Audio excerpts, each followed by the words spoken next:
আসসালামু আলাইকুম প্রিয় দর্শক। আশা করি আপনারা সবাই ভালো আছেন এবং সুস্থ আছেন।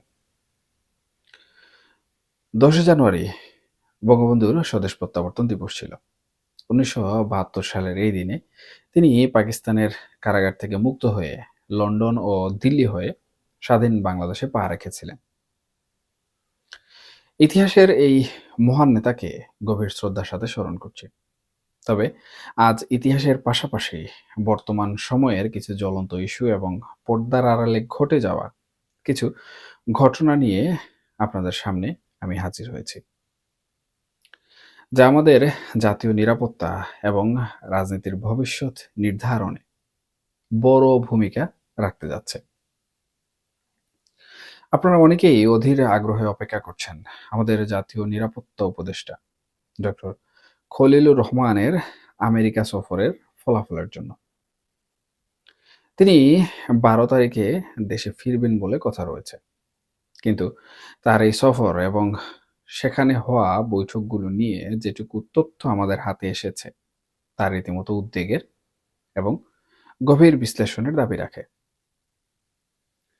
আমি চেষ্টা করব এই জটিল বিষয়গুলো খুব সহজভাবে আপনাদের সামনে তুলে ধরতে, যাতে আপনারা বুঝতে পারেন আমাদের দেশের ওপর দিয়ে আসলে কি ঝড় বয়ে যাচ্ছে বা যাওয়ার আশঙ্কা তৈরি হয়েছে। প্রথমে আসি ডক্টর খলিলুর রহমানের আমেরিকা সফরের অভিজ্ঞতার কথায়। সাধারণত এ ধরনের উচ্চ পর্যায়ের সফরগুলোতে দ্বিপাক্ষিক স্বার্থের আলাপ হয়, কূটনৈতিক শিষ্টাচার থাকে। কিন্তু আমাদের পাওয়া তথ্য মতে এবারের পরিস্থিতি ছিল সম্পূর্ণ ভিন্ন। ডক্টর খলিলকে সেখানে অনেকটা আসামির কাঠগড়ায় দাঁড় করানোর মতো পরিস্থিতির মুখোমুখি হতে হয়েছে। তাকে একের পর এক প্রশ্নবাণে জর্জরিত করা হয়েছে এবং তিনি অনেকটা জবাবদিহিতার মুডেই উত্তর দিতে বাধ্য হয়েছেন। এর মূল কারণ হলো ট্রাম্প প্রশাসন, বর্তমান অন্তর্বর্তীকালীন সরকার এবং বিশেষ করে ডক্টর ইউনূসের কার্যকলাপে চরম বিরক্ত। আমেরিকান প্রশাসনের কর্তা ব্যক্তিদের সাথে আলোচনায় যখন ডক্টর খলিল জানতে চাইলেন যে আপনারা এই সমস্যাগুলো বা অভিযোগগুলো সরাসরি ডক্টর ইউনূসকে কেন বলছেন না, তখন তারা খুব স্পষ্ট ভাষায় জানিয়েছেন যে ডক্টর ইউনূসের সাথে কথা বলে কোনো লাভ নেই। কারণ তিনি নাকি কারো কথা শুনেন না বা শুনতে চাচ্ছেন না। এই যে একটা কমিউনিকেশন গ্যাপ বা আস্থার সংকট তৈরি হয়েছে বিশ্বের সবচেয়ে ক্ষমতাধর দেশটির সাথে, এটা আমাদের জন্য কিন্তু কোনোভাবেই সুখবর নয়। এখন প্রশ্ন হলো, আমেরিকার এই বিরক্তির কারণ কি? এখানে অনেকগুলো স্বার্থ কিন্তু জড়িত। আপনারা জানেন, আমেরিকা কখনোই বিনা স্বার্থে কিছু করে না।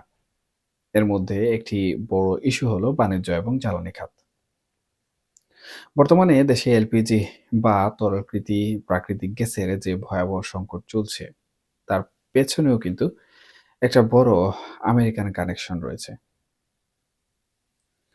আপনারা হয়তো খেয়াল করেছেন, আগে যে এলএনজি সিলিন্ডার ৳৯০০ য় পাওয়া যেত, এখন সেটা ৳৩,০০০ দিয়েও কিন্তু পাওয়া যাচ্ছে না।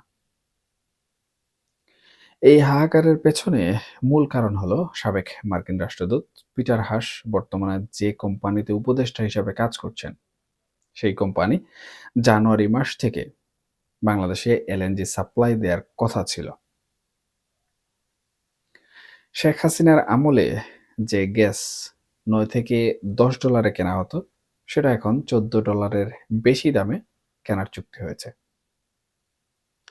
কিন্তু তারপরও পিটার হাসের সেই কোম্পানি সময়মতো গ্যাস সরবরাহ করতে ব্যর্থ হয়েছে। ফলে দেশে এখন জ্বালানি সংকট চরমে। অথচ দায়টা গিয়ে পড়ছে সাধারণ মানুষের ঘাড়ে। এরপর আসি আরেকটি অত্যন্ত স্পর্শকাতর এবং বিপজ্জনক বিষয়। সেটি হলো গাজা এবং মধ্যপ্রাচ্য পরিস্থিতি নিয়ে ট্রাম্পের পরিকল্পনা। ডোনাল্ড ট্রাম্প গাজায় একটি ইন্টারন্যাশনাল স্টেবিলাইজেশন ফোর্স বা আন্তর্জাতিক স্থিতিশীলতা বাহিনী মোতায়েনের প্রস্তাব করেছেন। অনেকটা জাতিসংঘের শান্তিরক্ষী বাহিনীর মতো। কিন্তু এর নিয়ন্ত্রণ কার হাতে থাকবে? জাতিসংঘের না আমেরিকার? সেটা কিন্তু এখনো পরিষ্কার হয়নি। ট্রাম্প প্রশাসন চাইছে পাকিস্তান এবং বাংলাদেশ যেন এই ফোর্সে তাদের সেনা পাঠায়। পাকিস্তান ইতিমধ্যে বাংলাদেশকে এ বিষয়ে ব্যাপকভাবে উৎসাহিত করছে। ভয়ের জায়গাটা হলো এই ফোর্সের কাজ আসলে কি? আপাতদৃষ্টিতে বলা হচ্ছে আইন শৃঙ্খলা রক্ষা এবং পুনর্গঠন। কিন্তু ভেতরের খবর হলো এই বাহিনীকে মূলত হামাসের বিরুদ্ধে এবং ইসরায়েলের স্বার্থ রক্ষায় ব্যবহার করা হতে পারে। এখন বাংলাদেশ যদি এমন কোনো বাহিনীতে সেনা পাঠায় যা শেষ পর্যন্ত মুসলিম বিশ্বের বিরুদ্ধে বা ফিলিস্তিনিদের স্বার্থের পরিপন্থী হয়, তবে সেটা আমাদের জন্য এক বিশাল আত্মঘাতী সিদ্ধান্ত হবে। মুসলিম বিশ্বে আমাদের ভাবমূর্তি ক্ষুণ্ণ হবে এবং দেশের অভ্যন্তরেও এর তীব্র প্রতিক্রিয়া দেখা দিতে পারে। অথচ ডক্টর খলিল নাকি নীতিগতভাবে এই বিষয়ে একমত হয়েছেন এবং সেটা হচ্ছে বাংলাদেশ সেখানে ফোর্স পাঠাবে। এটি আমাদের পররাষ্ট্র নীতির জন্য কত বড় ঝুঁকি তা সময় হলেই আসলে বোঝা যাবে। এর সাথে যুক্ত হয়েছে অভিবাসন ইস্যু। আমরা অনেকেই কিন্তু জানি অনেক বাংলাদেশি ভাই বোন আমেরিকায় অবৈধভাবে বসবাস করছেন। ডক্টর খলিলের হাতে এবার একটি তালিকা ধরিয়ে দেওয়া হয়েছে। সেই তালিকায় ৫,১৪৬ জন বাংলাদেশীর নাম রয়েছে, যাদেরকে অবৈধ অভিবাসী হিসাবে চিহ্নিত করা হয়েছে এবং বলা হয়েছে খুব দ্রুত সময়ের মধ্যে এদের বাংলাদেশে ফেরত পাঠাতে হবে। অর্থাৎ রেমিটেন্সের উপর আরেকটি বড় ধাক্কা আসার প্রস্তুতি চলছে। সবচেয়ে আতঙ্কের বিষয় হলো সেন্ট মার্টিন দ্বীপ নিয়ে গুঞ্জন। অনেকদিন ধরেই কিন্তু শোনা যাচ্ছিল যে সেন্ট মার্টিনের দিকে আমেরিকার নজর রয়েছে। এবারের আলোচনায় সেই বিষয়টি আরও স্পষ্ট হয়েছে। আলোচনার টেবিলে সেন্ট মার্টিনের একটি নির্দিষ্ট অংশ, যা প্রায় ০.৫ কিলোমিটারের মতো, সেটি আমেরিকার ব্যবহারের জন্য দেয়ার প্রসঙ্গ এসেছে। আপনারা হয়তো ইতিমধ্যে খেয়াল করেছেন, সম্প্রতি আমাদের পরিবেশ উপদেষ্টা সেন্ট মার্টিনের কিছু অংশকে রেস্ট্রিক্টেড জোন বা সংরক্ষিত এলাকা ঘোষণা করেছেন, যেখানে সাধারণ মানুষ যেতে পারবেন না।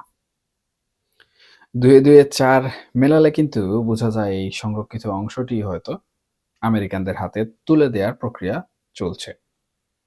দেখুন, সার্বভৌমত্বের প্রশ্নে এর চেয়ে বড় হুমকি আসলে আর কি হতে পারে? এবার একটু দেশের অভ্যন্তরীণ রাজনীতির দিকে তাকাই। সামনে নির্বাচন। কিন্তু সেই নির্বাচন কবে হবে বা কিভাবে হবে তা নিয়ে কিন্তু ধোঁয়াশা কোনোভাবেই কাটছে না। ১২ই ফেব্রুয়ারি নির্বাচনের একটি তারিখের কথা শোনা যাচ্ছে। কিন্তু সরকার আদৌ নির্বাচন দিতে চায় কিনা তা নিয়ে খোঁজ উপদেষ্টাদের মধ্যেই কিন্তু মতভেদ রয়েছে। একটা অংশ চাইছে যেনতেনভাবে একটা নির্বাচন করে ফেলতে। আরেকটা অংশ চাইছে সবার অংশগ্রহণে একটি ইনক্লুসিভ নির্বাচন হোক।